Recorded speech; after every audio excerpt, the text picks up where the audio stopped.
But I mean, these rallies, I mean, they seem like an echo chamber, really. I mean, or he's preaching to the converted. So, how impactful on the election is that? I mean, how scary is it?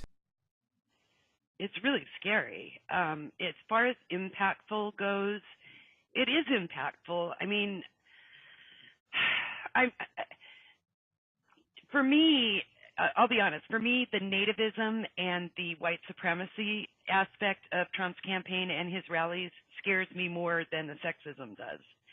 Maybe that's because sexism is something I encounter a lot and have learned to cope with. But the outright hating that's being stoked up at these rallies, and I believe, by the way, that it is being stoked up, that it is not that these people were not sitting at home thinking they were going to be haters, but they, like anything else, you get into a mob mentality and get enough people shouting, and that's somewhat catching, and it becomes you combine that with social media, combine it with gaming social media, which has been done a lot in this election by both sides, but a study just showed that on the right side of it, by a factor of 2 to 1, the information being circulated is patently false.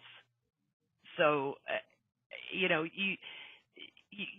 put all those things together, and what you create is a mob, and that's what he's done. And he's an entertainer, and he's managed to, serve that purpose well when it comes to entertaining the masses. So Carrie, I mean, is that all part of his plan? Is he? I mean, is he calculated, or has he got a genuine mental problem? Is he deranged?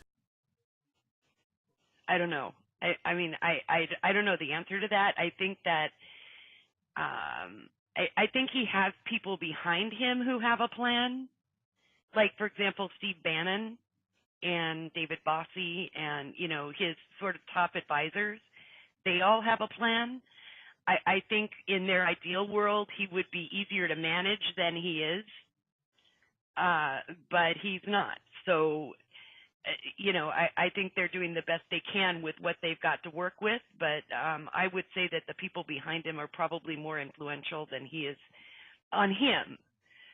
They've certainly played into his basic bias, and I don't know. There's some pictures like the one last night at the Al Smith dinner of his family kind of all around him and looking very dejected and somewhat fearful that, and sad, that make me feel like they didn't really know what they signed up for when they signed up for it.